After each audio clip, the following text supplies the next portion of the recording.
नमस्कार दोस्तों, राजधानी लखनऊ के चारबाग स्थित एक निजी होटल में आज Punjab National Bank Staff Association Uttar Pradesh के 14वें प्रांतीय अधिवेशन का उद्घाटन All India Bank Employees Association के महासचिव CH वेंकटाचलन ने किया। दोस्तों, इस मौके पर इस अधिवेशन में बैंक कर्मचारियों की बहुत सारी समस्याओं को लेकर चर्चा की गई और ये एजेंडा तय किया गया कि किस तरीके से बैंक कर्मचारियों की समस्या समाप्त होगी।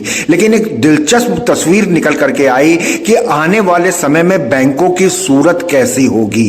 तो इस पर एक बात समझ में आई कि आने वाले समय में बैंक में केवल एक मशीन होगी, एक आदमी होगा और एक कुत्ता होगा। अब दोस्तों, प्रश्न चिन्ह ये लगा कि कुत्ता वहां क्या करेगा, क्योंकि मशीन तो अपना काम करेगी, आदमी भी समझ में आता है, लेकिन ये कुत्ता बैंक में क्या करेगा, बैंक की तस्वीर कैसी होगी, बैंक कर्मचारियों की क्या क्या समस्याएं हैं, इस अधिवेशन में किन मांगों पर जोर दिया गया। आइए जोरदार खबर आज आपको दिखाते हैं। Sir, Punjab National Bank Staff Association Uttar Pradesh का ये 14वां प्रांतीय अधिवेशन है। किन किन मुद्दों पर चर्चा हुई और क्या चीजें निकल के सामने आई?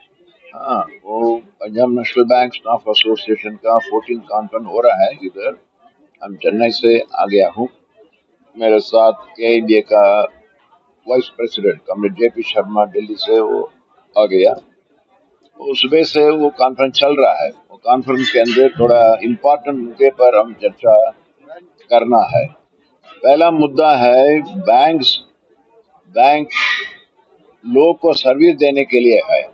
बैंकिंग सर्विस इंस्टीट्यूशन है, सर्विस ऑर्गेनाइजेशन है, लेकिन आज ऐसा स्थिति है सर्विस देने का ब्रांचेस में लोग बहुत कम है, रिक्रूटमेंट बंद हो गया है, कम हो गया है। वो पहला मुद्दा है। वो आदमी नहीं तो एम्प्लॉइज नहीं तो सर्विस देने का बहुत मुश्किल है। कस्टमर सर्विस इतना बार मैनेजमेंट बोलता है अच्छा कस्टमर सर्विस दे दो, कस्टमर सर्विस दे दो। हम सर्विस देने के लिए तैयार हैं, लेकिन सर्विस देने के लिए हमको ब्रांचेस में आदमी चाहिए। लेकिन हमारा एक्सपीरियंस है 10 साल से वो थोड़ा कम हो गया है।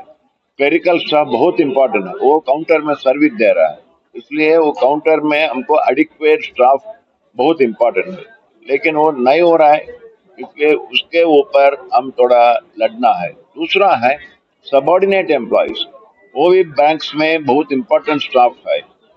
उसके बाद बैंक सफाई करने के लिए स्वीपर, सफाई कर्मचारी, वो भी इम्पोर्टेंट है, लेकिन इतना कम हो गया है, वो बहुत नुकसान होता है एम्प्लॉयज को, कस्टमर्स को, सर्विस कम हो गया है। सो इसलिए हमारा पहला मुद्दा है सब बैंक्स के अंदर आज more than 1 lakh vacancies are unfilled, वो फिलअप नहीं हो रहा है। तो हमारा डिमांड है वो इमीडिएटली वो पूरा वैकेंसी फिलअप करो, रिक्रूटमेंट करो। यंग लोग है हमारा देश के अंदर, इतना पढ़ने के बाद, डिग्री के बाद, क्वालिफिकेशन के बाद लोग हैं, उनको नौकरी चाहता है, बट वही bank should not take this people into employment. It has come down 70,000-80,000 people per year we were taking, it has come to 5,000-6,000 now. That means they do not want to fill up the vacancies and create problem. On the other hand, we are finding they want to outsource, they want to privatize the jobs. हमारा bank का नौकरी पक्का है, permanent है, लेकिन वो छोड़ के वो टेम्पररी, वो कॉन्ट्रैक्ट रूप में रिक्रूटमेंट करने का कोशिश कर रहा है, वो भी गलत है। कारण कॉन्ट्रैक्ट एम्प्लॉयज को सबको मालूम है उनका तनख्वाह कम है, उनको सुरक्षा कुछ नहीं है। तो इसलिए हम नहीं एक्सेप्ट करेंगे। परमानेंट एम्प्लॉयज रिक्रूट करना है and all have to be given the same opportunity to join the banks. More than 1 lakh vacancies are there. Management नहीं अग्रे करेंगे तो हम डिसाइड किया है AIBA से 2 महीने के अंदर हम और हड़ताल में जाएंगे, एजिटेशन में जाएंगे, कारण एम्प्लॉयज का प्रेशर बहुत ज़्यादा हो गया।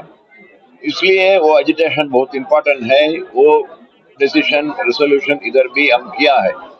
दूसरा है बैंक्स के अंदर डिपॉजिट है 225 लाख करोड़ पैसा जमा रूप से, डिपॉजिट रूप से है।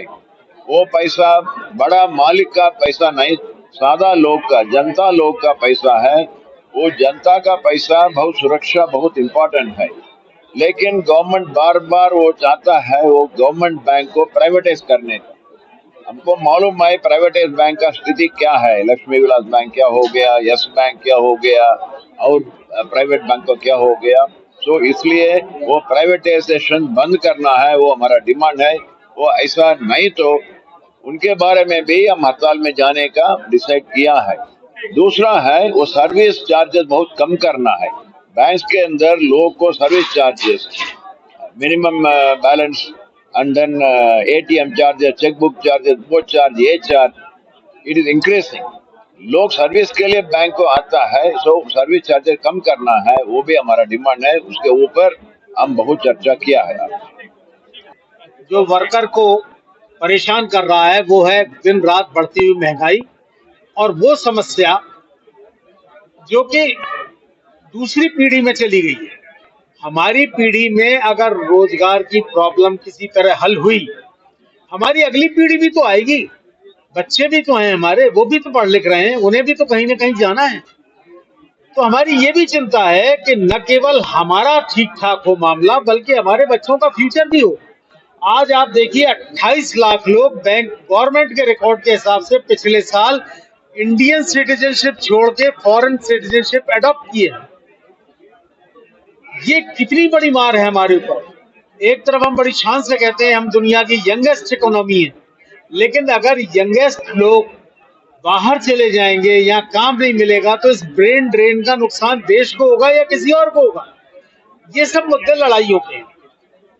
हम लोग अपनी मांगों को लेकर के कि लोगों को काम मिले, महंगाई कम हो, और तमाम तरह की जो सुविधाएं हैं।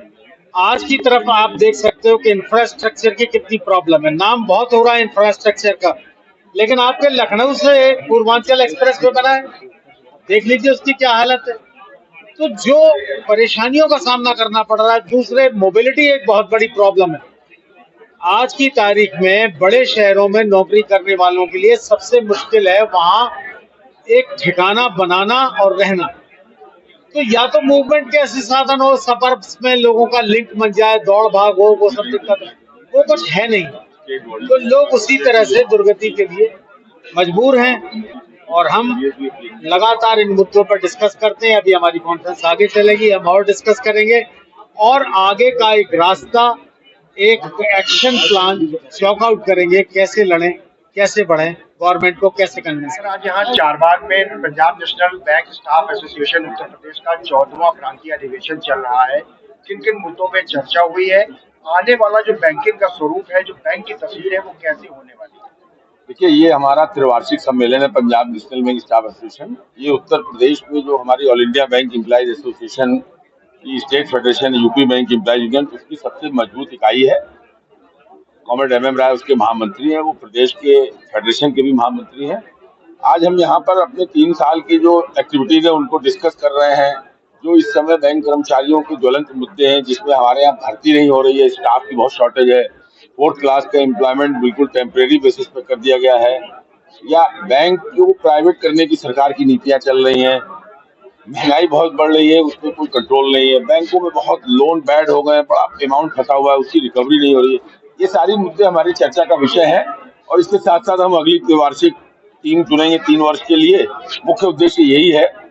और रही बात कि आज जो बैंकों की परिस्थिति है, तो बैंकों में काम का बोझ बहुत बढ़ गया है, स्टाफ की बहुत शॉर्टेज है, नई नई नीतियां आ रही है, टेक्नोलॉजी ने हमको आसानी की बजाय और दुविधाएं दी हैं। कभी हम लोग कल्पना करते थे कि जब टेक्नोलॉजी आएगी तो शायद बैंकों की परिस्थिति अलग होगी, अब दोबारा भर्ती नहीं होगी, 18 साल बंद रही, और ऐसा लगने लगा था कि अब बैंक में बस आदमी, मशीन और एक कुत्ता आएगा जो मशीन की रखवाली करेगा, ऐसा ही कुछ स्वरूप बनेगा। लेकिन हमारे आंदोलनों से दोबारा रिक्रूटमेंट खुला है, नई जनरेशन आ रही है, और all India Bank Employees association यही हमेशा से इसी लाइन को लेकर चलती रही है कि हमारे युवा वर्ग को परमानेंट जॉब मिलने चाहिए, ये आउटसोर्स या टेम्परेरी जॉब ठीक नहीं है। और हम इन्हीं पे आने वाले टाइम में रिक्रूटमेंट आउटसोर्सिंग के खिलाफ आंदोलन करने वाले हैं, जिसकी सूचना आपको देंगे, और ये राष्ट्रीय स्तर का आंदोलन होगा। सर, जैसा आपने बताया कि एक मशीन होगी, एक आदमी होगा और एक कुत्ता होगा, तो मशीन समझ में आती है, आदमी समझ में आता है, लेकिन ये परिकल्पना किसी टाइम में जब 18 साल रिक्रूटमेंट बंद रहा तो की जा रही थी कि अब दोबारा भर्ती नहीं होगी। आज हम युवाओं को यही बता रहे हैं कि दोबारा भर्ती संगठन के प्रयासों से, वरना परिकल्पना यही थी कि मशीन तो अपने आप चलेगी, कुत्ता करेगा मशीन की रखवाली और आदमी जो है वो कुत्ते को दिशा ले जाने के लिए होगा। लेकिन उसको आंदोलन के द्वारा बदला गया है। अभी फिर भर्ती खुल रही है। बस ये है कि हम चाहते हैं एडिक्वेट रिक्रूटमेंट हो, ताकि और भी जो स्थान खाली है रिक्त हैं 1.5-2 लाख बैंक में, उनको भरा जाए, लोगों को नौकरी मिले, काम का बोझ कम हो, ग्राहक सेवा बेहतर हो। यही हमारा मुख्य एजेंडा है। सर, एक आखिरी सवाल है कि इधर पिछले काफी दिनों से बैंकों का मर्जर बहुत तेजी से हुआ है, तो उसका बैंकिंग के ऊपर क्या असर है? उसका निगेटिव असर हम लोगों के हिसाब से पड़ रहा है। बैंक की शाखाएं बंद हो रही है, जबकि अभी बहुत सा ऐसा एरिया है जहाँ पे बैंकों की जरूरत है, शाखाएं खुलनी चाहिए। तो जो हमारा फाइनेंशियल इंक्लूजन का मुद्दा था कि हम जगह जगह ब्रांचें खोल कर जनता को जोड़ें, उसके अलग ये काम हो रहा है, क्योंकि मर्जर के बाद शाखाएं बंद हो रही हैं। कोई ऐसा फायदा हुआ हो ऐसा हम लोगों को नहीं दिख रहा है। इसीलिए हम पहले भी मर्जर का विरोध कर रहे थे। आज भी हमारा स्टैंड यही है कि मर्जर किसी के हित में नहीं है। तो दोस्तों, इस तरीके से इस अधिवेशन में बैंक कर्मचारियों ने अपनी समस्याओं को सरकार तक पहुंचाने का काम किया है। राजधानी लखनऊ से जुड़ी ऐसी ही महत्वपूर्ण खबरें और जानकारियां हम आपको लगातार दिखाते रहते हैं। तो इसलिए दोस्तों, लगातार बने रहिए अपने ही न्यूज चैनल नेशनल वॉच पर। बहुत बहुत धन्यवाद दोस्तों।